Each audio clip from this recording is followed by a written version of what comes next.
Alright, my name's Clayton. In this video I'm going to be trying to show you guys how to replace a brake light switch in a 1988 Jeep Wrangler YJ.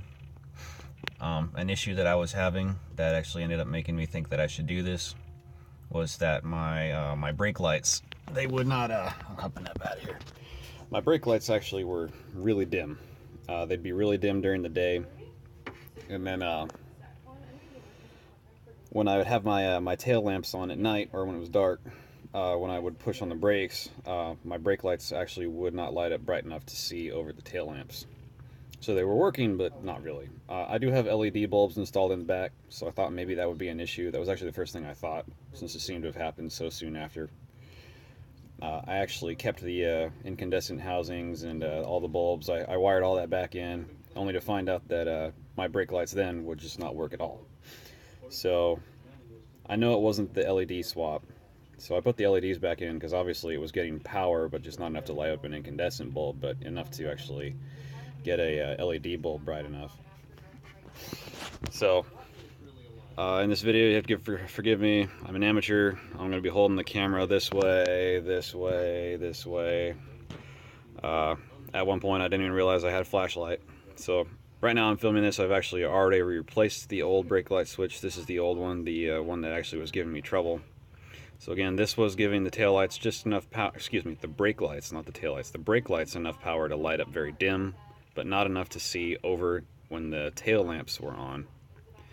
So this was working like at 20%, I guess. This is the original part, came with the Jeep, 1988.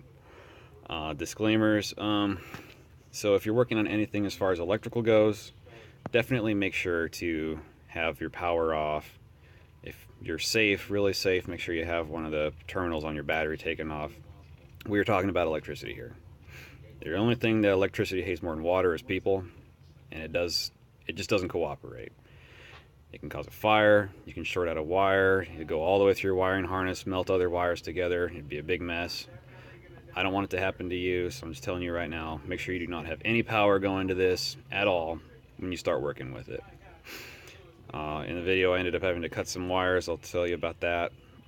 I ended up buying the wrong plug, so in my video it won't be plug and play, but the brake light switch that I ended up putting in, as you saw, looks exactly the same as this, just one of these prongs ended up facing the opposite direction, so I had to cut my stock plug out and crimp in a couple little ghetto plugs that I waterproofed. But if you are having an issue where your tail lamps are really dim, excuse me, your brake lights are really dim, hopefully this will help you out. Alright, so this is my first attempt at making a video. So the problem I'm having right now is my brake lights are actually really dim. They work, but they're dim. They'll work in the daytime if I have my headlights off, but at night, or when it's dark outside, you'll see they'll kind of flicker, but they don't really come on bright enough to see over the actual tail lamps. So what I'm doing to try and fix that, excuse me, is I'm going to try and replace this brake light switch. I got this off of eBay for about $6.49, got a really good deal on it. And so I'm going to be trying to swap this out. I noticed there weren't any good videos on YouTube about how to swap one of these guys out. A bunch of pictures and people asking for wiring diagrams, no real answers. So maybe I can help someone out, maybe not, but I'm going to give this a shot. So for those of you who do not know, your brake light switch is located on the brake pedal, up just above the steering column there. I'm going to get a light on it.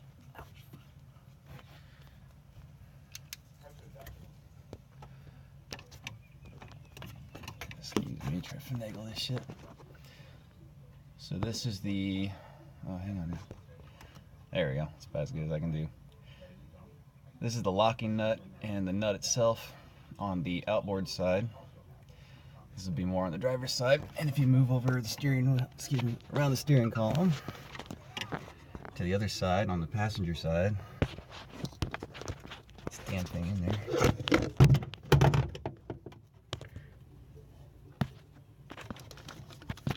Oh my god.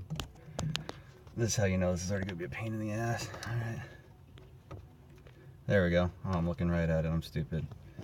So this right here is the actual bolt that goes through the assembly that holds everything together. I am covering it with my shadow. That guy right there.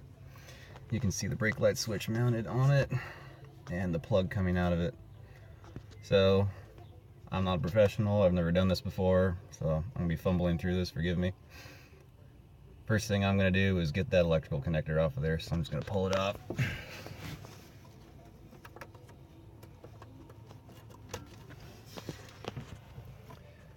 And there it is. We got a pink wire with a black stripe and, oh god, lost my picture. There we go, excuse me. We got a pink wire with a black stripe and a blue wire with a black stripe. Little brown plug. Alright, so I'm an idiot and I forgot that my cell phone comes with a flashlight on it, so now you guys can actually see what the hell I'm doing. So this guy right here, that is the jam nut, the actual nut, and the brake light switch is sticking out right there at the two prongs. Here's a view of the other side with some better lighting. Get that damn wire out of the way. There we go. That's a very good picture of the brake light switch itself. You can see mine's really dirty, it's old. This is a 1988, so it could just be typical wear and tear. I'm 100% positive I will be the first person to have ever taken this out. So I'm gonna start taking this off. I'm gonna start by holding down the bolt head. I'm gonna work that jam nut off. Looks like a simple little pressed steel guy. And then I'm going to take that nut off afterward. Just to save you a little bit of time, both sides are a 5/8 socket fit, so you have to forgive me though. I am not a wizard. I do not have 3 hands. I cannot hold this camera and take this out at the same time. So I will have to set the camera down, turn it off to take this out, but I'll show you each step of the way. Alright, so this is the jam nut taken off of the outboard driver's side. Just obviously a simple little pressed metal deal. I actually didn't even need to put the breaker bar on the bolt head to take this off because the nut itself is holding that on tight so it wouldn't spin. I just got a 5/8 socket on this, broke torque on it, and was able to just take it off by hand. Alright, and just because I promised I'd show you everything, this is the brake light switch being held on with the bolt and the nut now without excuse me, without the jam nut on the outside. Alright, so this is the nut off the end. Actually, I found out it was easier to break torque on this by turning the bolt head, because on this side where the nut was, there's almost no room to move a tool. The issue with that is on the other side, and here's the bolt sticking out. Oh, hang on.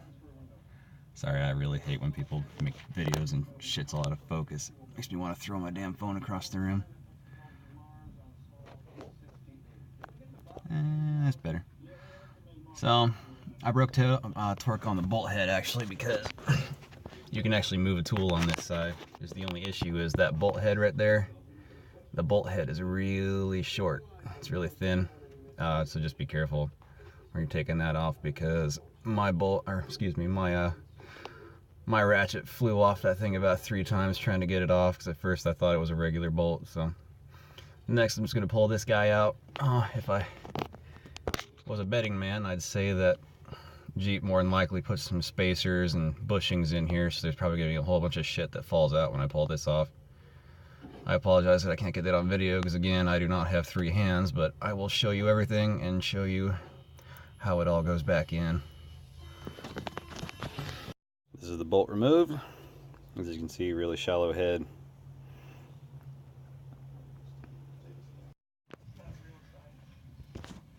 Alright, so here we are with the bolt and nut removed. As you can see, oh, I got a light block in the way here.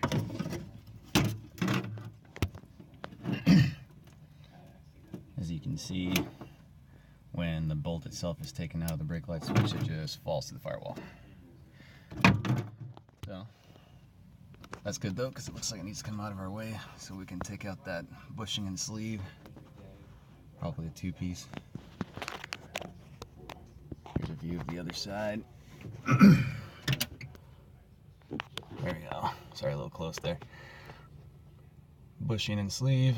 So I'm gonna pop those out real quick, show them to you. Then hopefully when that happens, the brake light switch will come out with it.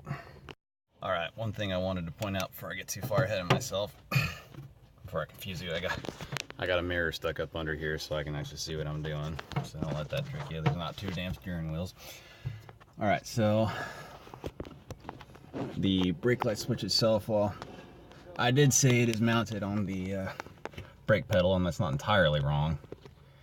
The brake light switch itself is actually mounted on the push rod into the brake cylinder.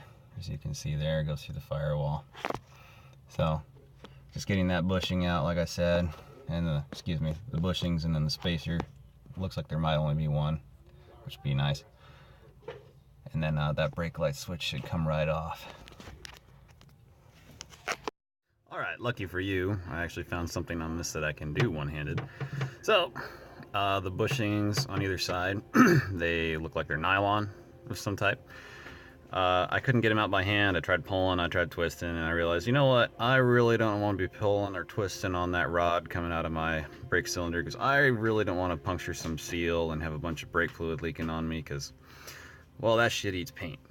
It's bad, makes paint bubble off metal, so I thought maybe I could get something under it and start twisting and prying and just pop it out. And sure enough, I found a real nice skinny screwdriver. Shh, I'm trying to do a video. Excuse me, daughter. And I took a file to the end of it. You can see it's a little shiny on the end there. Or maybe not. Well, you get the idea.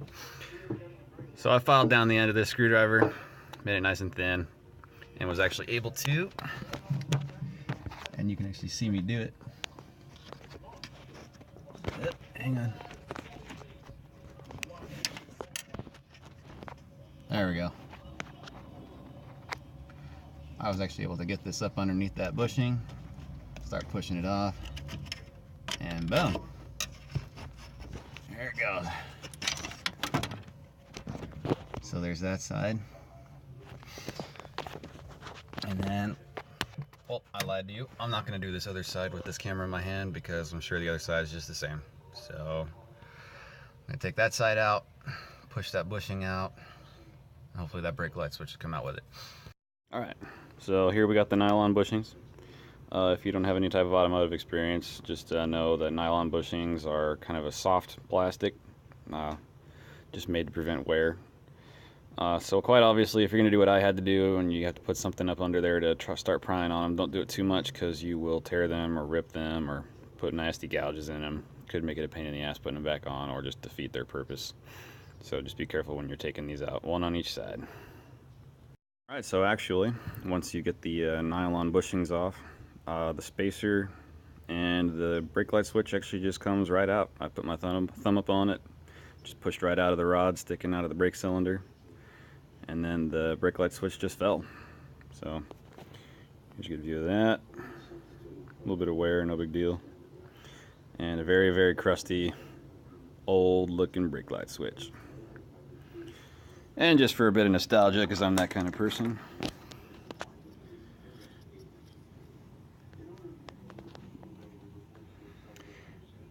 here's a view of the old one with the new one.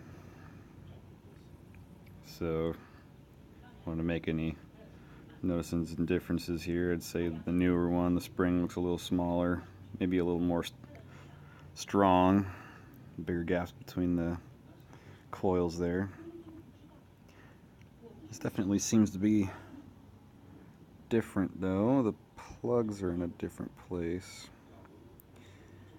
So if I have to, the stock plug might not work.